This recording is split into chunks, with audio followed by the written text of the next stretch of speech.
Hello friends, हमने chapter 11 की शुरुआत की थी। ठीक है,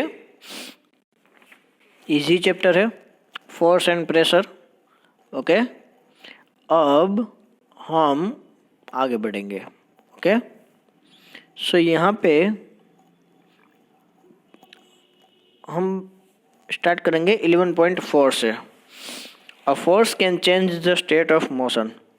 किसी को भी, कोई भी हमारा मटेरियल है, हम उस पर फोर्स लगाते हैं तो उसकी जो स्टेट होती है, स्टेट ऑफ मोशन, उसमें चेंज होता है। अब कैसे, देखिए यहाँ पे एग्जांपल है। यहाँ पे क्या करना है कि मैं डायरेक्टली आपको बता रहा हूँ कि आपको क्या करना है, आप भी कर सकते हैं। कोई एक बॉल है तो एक टेबल पे आपको क्या करना है कि बॉल को पहले स्टेबल रखना है। ठीक है, फिर बॉल को थोड़ा सा धक्का देना है, इसलिए बॉल क्या है वो मूव करेगा।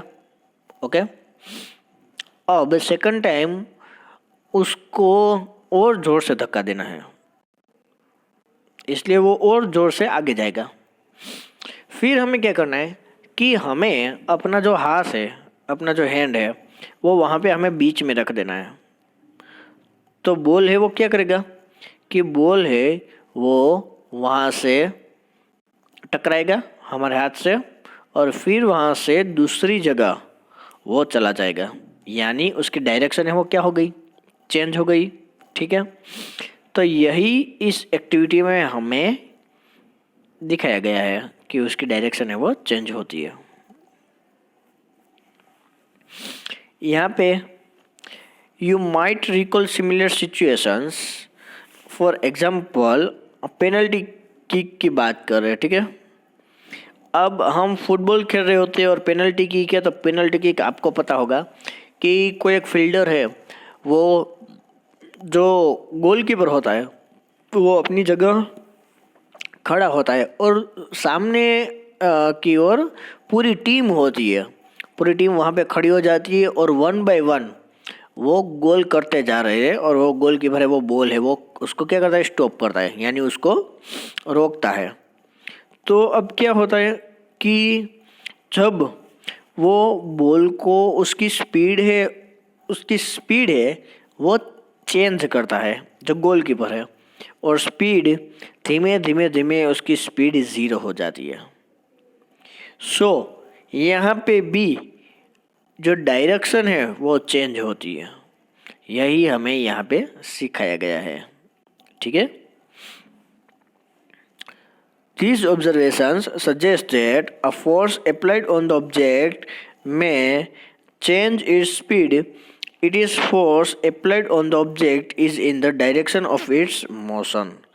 The speed of the object increases if the force is applied in the direction opposite to the direction of motion. Then it results in a decrease in speed of the object.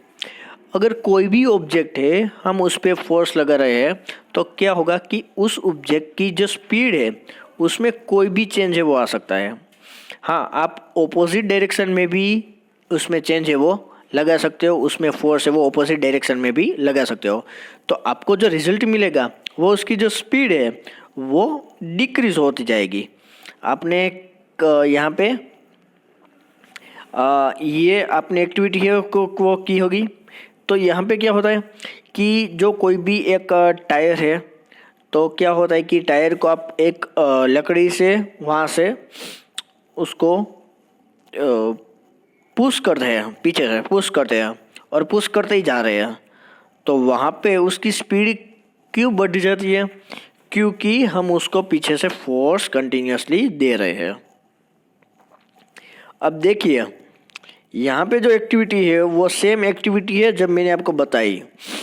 अब यहाँ पे क्या different है वो मैं आपको बताता हूँ। हमने क्या किया था कि बॉल को टेबल के ऊपर से थोड़ा सा धक्का दिया था, फिर थोड़ा और धक्का दिया था, फिर क्या हुआ कि बॉल जो है आगे जा रहा था और जो स्केल है उससे टकरा रहा था। अब हमें वहाँ पे उस जगह, उस एक्टिविटी में हमने हाथ का इस्तेमाल किया था, अब हमें स्केल का इस्तेमाल करना है। तो स्केल जब हम रखेंगे तो वो बॉल स्केल से टकराएगा और अपनी डायरेक्शन चेंज कर लेगा। ठीक है, हाथ की जगह हमें क्या रखना है, स्केल। सो ये एक्टिविटी में कहा गया था।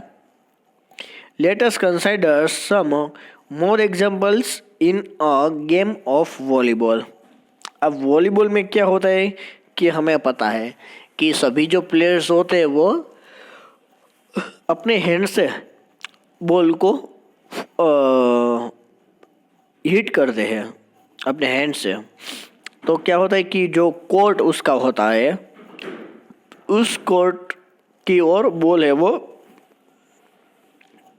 हिट करते हैं। तो तब क्या होता है कि जब उन पे फोर्स लगता है तो वो जो प्लेयर्स होते हैं वो बॉल की जो डायरेक्शन है वो चेंज कर देते हैं। ओके, सो उसकी डायरेक्शन है वो चेंज हो जाएगी।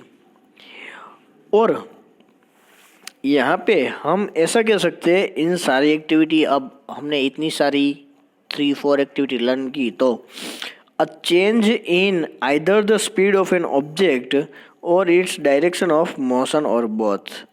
सो यहाँ पे हम ऐसा कह सकते हैं कि हमें अगर कोई भी ऑब्जेक्ट है तो उसकी स्पीड में कुछ चेंजेस हो रहे हैं या उसकी डायरेक्शन में चेंज हो रहे हैं, तो हम ऐसा कह सकते हैं कि change in its states of motion, उसकी मोशन में है वो चेंज हो रहा है। और जो फोर्स लग रहा है, change in the state of motion and object, जो फोर्स लग रहा है तो उसकी वजह से कोई भी ऑब्जेक्ट है तो उसकी जो स्पीड होती है उसमें भी डिफरेंट चेंजेस होता है। ठीक है, अब यहाँ पे स्टेट ऑफ मोशन। अब ये क्या है कि मैं आपको बता दूं कि कोई भी अगर स्टेट है, सो स्टेट ऑफ मोशन है। सो यहाँ पे स्टेट क्या कह रहा है कि हम कोई भी मटेरियल, कोई भी मैटर है वो रेस्ट पोजीशन में है तो उसको हम ज़ीरो स्पीड में हम ला सकते हैं। So an object may be at rest or in motion, both are state of motion. So जो दोनों ही उसकी स्टेट्स है वो मोशन में होगी। ठीक है, सो यहाँ पे क्या है कि एक ऐसा और भी कहा है कि हम कोई भी हेवी बॉक्स है, देखिए यहाँ पे फोर्स डज नॉट रिजल्ट। अब कोई भी हेवी बॉक्स है, हम उसको फोर्स कर रहे हैं लेकिन वहाँ पे कोई वर्क ही नहीं हो रहा है। वो बॉक्स है वो कहीं पे भी जाता ही नहीं है, वहीं पे भी है। तो ऐसा क्या हो रहा है कि जो बॉक्स है वो मूव नहीं हो रहा है। तो वो हम देखेंगे 11.5 में। Force can change the shape of an object. अगर कोई भी ऑब्जेक्ट है, हम उस पर फोर्स लगाते हैं तो उसके जो शेप होते हैं तो उसमें चेंज होता है। कैसे? मानो जैसे यहाँ पे देखिए, पहले मैं यहाँ पर बता दूँ आपको। अब यहाँ पे एक एक पिक्चर्स आप देखिए। फर्स्ट क्या है कि आपको दिख रहा है अ लंप ऑफ डफ ऑन अ प्लेट।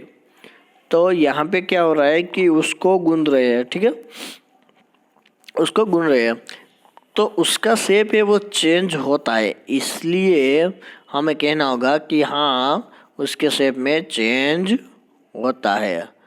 अब उसकी स्टेट ऑफ मोशन है उसमें चेंज होता है, तो उसकी state of change in state of motion में हाँ, उसकी स्टेट है वो चेंज होती है। Spring fixed to the seat of a bicycle, तो इसमें क्या उसके शेप में चेंज होता है? हाँ, उसके शेप में चेंज होता है और मोशन में चेंज नहीं होता है। थर्ड वन है रबर बैंड। एक वॉल है, वॉल के ऊपर हमने क्या है, नेल है वो वहाँ पे फिक्स की है, ठीक है, और फिर वहाँ पे हुक से एक रबर बैंड को हमने खींचा है, तो क्या होगा कि हाँ उसके शेप में तो चेंज होगा, लेकिन साथ साथ उसकी जो मोशन है उसमें कोई चेंजेस नहीं देखने को मिलेगा। अब यहाँ पे दो ब्रिक्स है, और ब्रिक्स से तो क्या है कि ब्रिक्स के बीच कोई प्लास्टिक की या मेटल की कोई कुछ भी हाँ स्केल है वो वहाँ पे रखी है, तो क्या होगा उसके शेप में भी चेंज हो सकता है। ठीक है, तो मीन्स कहाँ कहीं कहीं कहीं पे शेप है वो चेंज होता है। अब क्या होता है कि यहाँ पे मोस्ट इम्पोर्टेंट है पॉइंट्स, सो हम देखते हैं। First point, may make an object move from rest.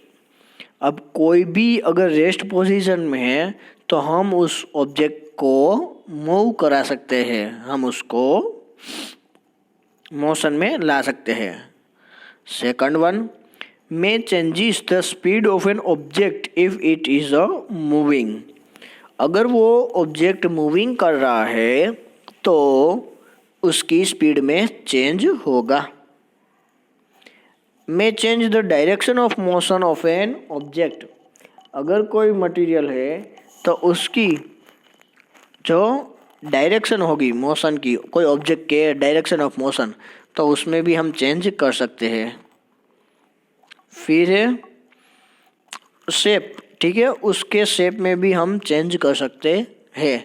और लास्ट वन है कि सम और ऑल ऑफ दीज इफेक्ट्स, हम कोई भी इफेक्ट्स है वहाँ से क्रिएट कर सकते हैं। सो ये हमारे पे डिपेंड है कि हमें क्या करना है। ठीक है, और यहाँ पे अब है हमारे पास कॉन्टैक्ट फोर्स। अब कॉन्टैक्ट फोर्स क्या है? कॉन्टैक्ट फोर्स यानी आप किसी भी ऑब्जेक्ट पे फोर्स लगा रहे हो तो आप उसके कॉन्टैक्ट में हो या नहीं, वो हमें देखना है। अब फर्स्ट वन है उसमें मस्कुलर फोर्स। ठीक है, मस्कुलर फोर्स में क्या होता है?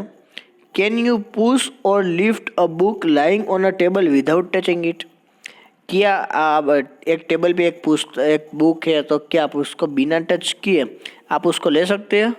नहीं, हम कुछ भी नहीं कर सकते। एक वाटर की बकेट है, क्या उस पर फोर्स लगा के बिना ही हम क्या उसको मूव है वो कर सकते हैं? नहीं, हम उसको मूव नहीं कर सकते हैं। ठीक है, सो इस तरह से अगर हमें कोई भी ऑब्जेक्ट पे वर्क करना है तो हमें उसके कांटेक्ट में आना होगा। और यहाँ पे क्या होगा कि जो हम वाटर की बकेट या कुछ भी है तो वो जो मसल्स है हमारे बॉडी में वो वर्क कर रहे होंगे। ठीक है, और जो फोर्स हमें मसल्स के थ्रू जो फोर्स है वो क्रिएट होता है तो उसको बोलते हैं मस्कुलर फोर्स। ठीक है, उसको बोलते हैं मस्कुलर फोर्स। तो ये इम्पोर्टेंट है, ये हमें याद रखना है मस्कुलर फोर्स में। ओके, एनिमल्स होंगे तो एनिमल्स में हमें पता है कि कौन कौन से एनिमल को हम यूज़ करते हैं। मान लीजिए हॉर्सेस को यूज़ करते हैं, हम उस पर बैठते हैं, सवारी करते हैं। डोंकीज का यूज़ करते हैं, कैमल्स का यूज़ करते हैं। तो इन सभी का हाँ यूज़ है वो कर रहे होते हैं। ठीक है, और उसमें जो मस्कुलर फोर्स है उसकी ज़रूरत है वो रहती है। ठीक है, और यहाँ पे एक आईएमपी है कॉन्टैक्ट फोर्स। अब कॉन्टैक्ट फोर्स किसे कहते हैं कि हम उसके कॉन्टैक्ट में ही या नहीं, तो ये जो है हम कोई भी ऑब्जेक्ट पे फोर्स है वो अप्लाइड करते हैं, अगर हम उसके कॉन्टैक्ट में हैं तो उसको बोलते हैं कॉन्टैक्ट फोर्स। आपको समझ में आ गया? ठीक है, तो ये हमारा क्या हो गया? Contact force. अब हम आज यहाँ तक ही जाएंगे। ठीक है, नेक्स्ट लेक्चर में हम आगे बढ़ेंगे इससे आगे। ठीक है, तब तक के लिए आप ये वीडियो देख लीजिए। अगर कोई प्रॉब्लम है तो एक बार फिर से देख लीजिए, अदरवाइज मुझे किसी भी टाइम मीटिंग में आप कह सकते हैं कि ये टॉपिक फिर से लर्न कीजिए, लर्न कराइए। ठीक है, ओके, बाय बाय।